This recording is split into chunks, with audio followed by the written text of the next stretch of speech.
안녕하세요, 여러분. 백영기 목사입니다. 오늘 여러분들과 함께 사무엘상 28장 살펴보겠습니다. 사무엘상 28장에는 이제 사울의 마지막 전쟁을 시작하기 전 상황을 이야기를 합니다. 29장에 보면 블레셋 군대가 아벡에 집결을 합니다. 그리고 이스라엘 군대와 마지막 총력전을 하려고 합니다. 그래서 28장에 보면 블레셋 군대가 쳐들어온다는 이야기를 듣고 사울이 초조해 합니다. 그래서 사울이 사무엘을 만나고 싶어 합니다. 사무엘은 어떻게 됐죠? 사무엘은 이미 죽었어요. 죽어서 사울이 사무엘을 만나서 이야기를 듣고 싶어 합니다. 그 성서학자들에 따라서는 29장, 그러니까 블레셋 군대가 아벡에 집결한 게 먼저고 28장이 그 다음 스토리. 그냥 아벡에 블레셋 군대가 잔뜩 모여 있는 걸 보고 사울이 사무엘을 만나고 싶어서 왔다라고 이야기하는 사람도 있습니다. 제가 여러분들에게 말씀드리지만 성경은 과학책이 아닙니다. 시간적인 순서를 기록하기에 존재하는 게 아니라 성경책은 하나님이 말씀하시는 메시지를 중심으로 팩트가 구성됩니다. 그래서 간혹 그 메시지에 따라서 순서가 앞뒤가 바뀔 수도 있습니다. 성경은. 여하튼 핵심은 오늘 사울이 무당을 만나러 갔다는 겁니다. 엔돌의 무당. 그리고 이 무당이 사무엘을 소환한 것처럼 보입니다. 무당이 죽은 사무엘을 소환할 수 있을까요? 자, 만약에 이 무당이 죽은 사무엘을 소환할 수 있다면 여러분들도 무당에 가셔서 돌아가신 부모님을 소환할 수 있다라는 구조가 나옵니다. 결론부터 이야기 드리면 무당이 사무엘을 소환한 것으로 보지 않습니다. 그리고 무당이 사울에게 이야기한 건 지금 우리말로 표현하면 구약시대는 그런 표현이 없지만 귀신들이 미혹하고 사무엘의 모습을 사울에게 이야기한 겁니다. 귀신들은요, 지난번에 저희가 신학 있는 묵상에서 한번 살펴본 적이 있지만 이 땅에 있는 일을 관찰을 합니다. 그래서 지금까지 있었던 일, 관찰의 결과로 미래를 예측을 하는 겁니다. 아는 게 아니라 예측을 하는 겁니다.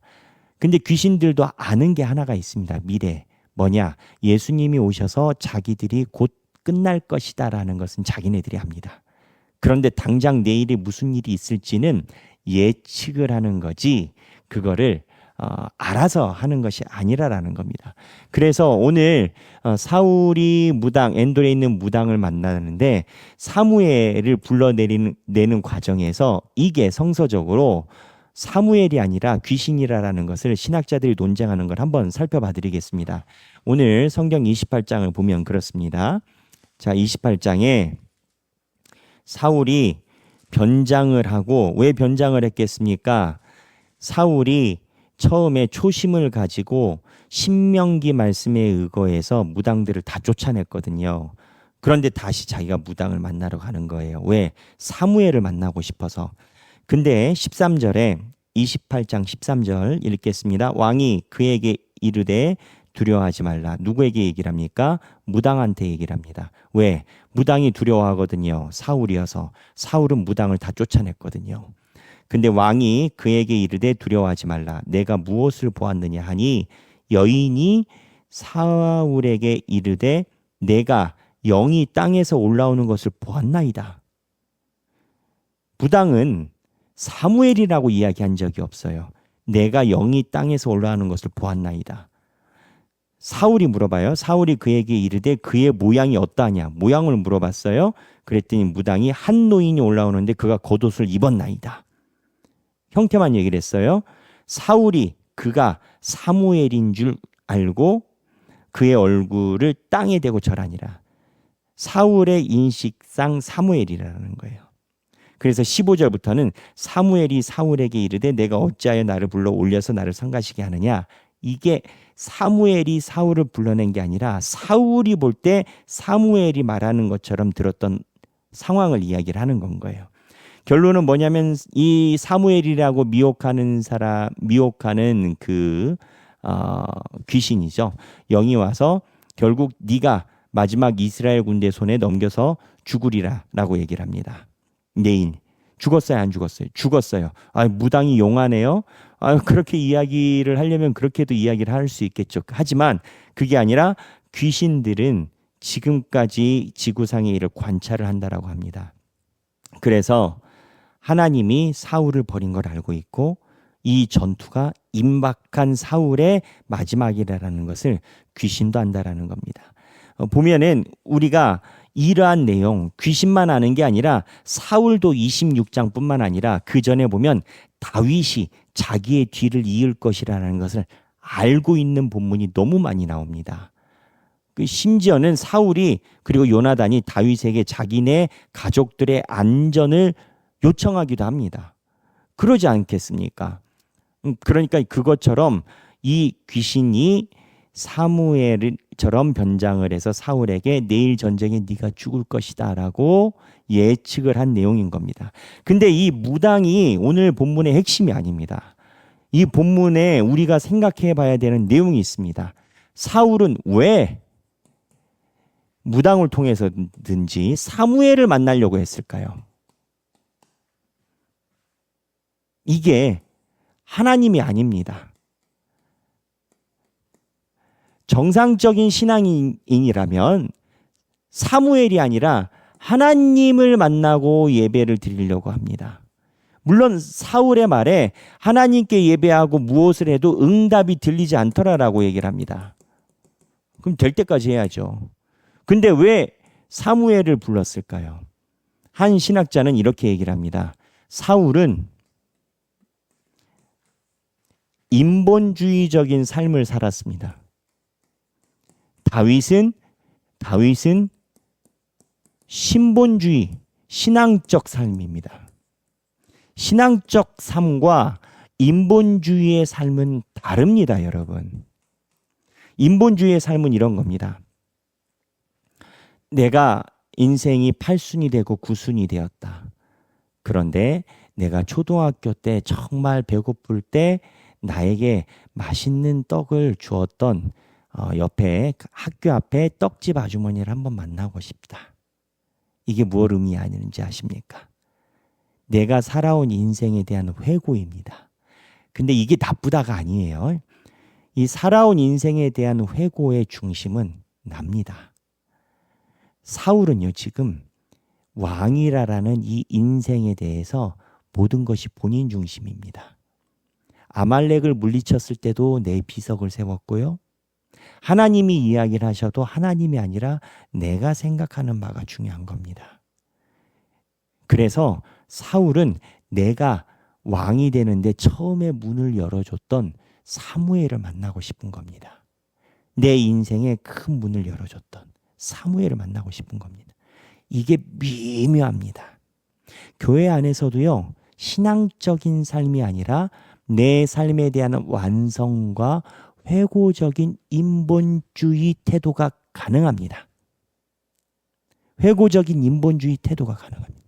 하지만 여러분, 우리가 알아야 되는 것은 이 인본주의적인 태도는 신앙의 삶이 아닙니다. 다윗은요, 어떠했느냐?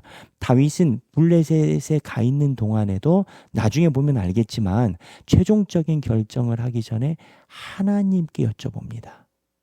신앙적인 삶은 나의 의지자가 최종적인 귀결이 하나님입니다.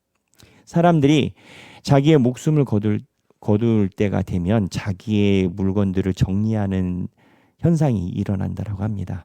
자연스러운 거겠죠. 자기를 회고하는 거니까. 그런데 신앙인과 비신앙인의 차이가 뭐겠습니까? 신앙인들은요, 자기가 여기에서 마무리될 때 보면 더욱더 성경을 보거나 성경에 관련된 찬양을 듣거나 말씀이 연속으로 진행되는 테이프를, 그러니까 mp3를 듣거나 그런 현상이 나옵니다. 마지막 귀결에 어떠한 모습을 보이느냐가 자기의 인생을 살아온 여정을 보여줍니다. 저도 제 마음은 이제 막 군대 제대하는 것 같은 느낌이에요. 근데 시간이 벌써 많이 흘렀잖아요. 이런 얘기를 하는 게 의미가 없는 게 우리 교회에 연배가 많으신 어르신들은 모든 인생이 언제나 마음은 청춘이라고 옛날 같잖아요. 옛날이 지금 같고 그런데 그거에 대해서 여정을 생각할 때 내 삶에 대해서 하나님을 만났던 기억이 날 것인지, 아니면 내 인생에 대해서 정리하는 내 추억, 내가 이룬 금자탑을 생각할 것인지는 그 삶이 살아온 태도에 따라서 결정이 된다는 거예요. 내가 어떻게 살았느냐에 따라서 나중에 하나님을 찾을 것인지 내 족적을 찾을 것인지, 이런 입장에서 사울은 마지막 순간에 사무엘을 찾았다는 거예요. 아주 역설적인 건 거예요. 사울은 마지막 순간에 사무엘을 찾고 다윗은 하나님의 음성을 찾았다는 거예요. 인본주의적인 삶이 신앙적인 삶처럼 보일지 모르지만 신앙적인 삶이 아니라는 거예요. 생각하기, 인본주의적인 삶을 피하고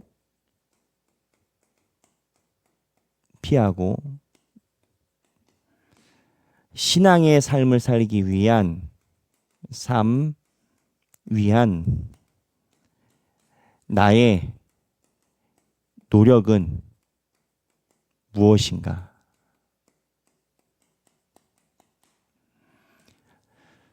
인본주의적인 삶을 피하고 신앙의 삶을 위한 나의 노력은 무엇인가? 이게 무슨 뜻인지 아시죠? 우리는 누구나 다 내가 해놓은 금자탑과 공로와 역사에 귀 기울이게 되어 있습니다. 그런데 그 우리만의 욕구를 밀어내고 하나님 중심적인 삶, 신앙의 삶을 위한 나의 노력은 무엇인가? 저에 대해서 이야기를 하자면 저는 언제나 하나님께서 저를 부르셨던 그 순간을 되돌려 봅니다.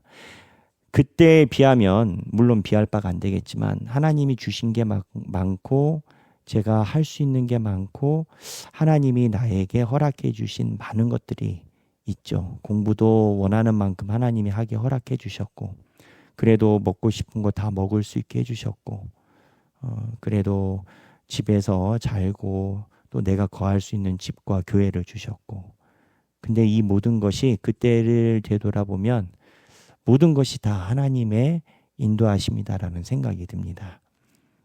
나머지는 안개처럼 사라질 수 있는 부분이라는 거죠. 그래서 그때 하나님이 나를 만나 주셨던 그 순간이 내가 여러 가지를 판단하는데 중요한 뿌리가 되곤 합니다. 여러분들은 어떠십니까? 오늘 생각하기, 인본주의적인 삶을 피하고 신앙의 삶을 살기 위한 나의 노력과 기억은 무엇인가? 한번 나눠보시는 시간 되시길 바랍니다. 행복한 성경 읽기 되시길 바랍니다. 감사합니다.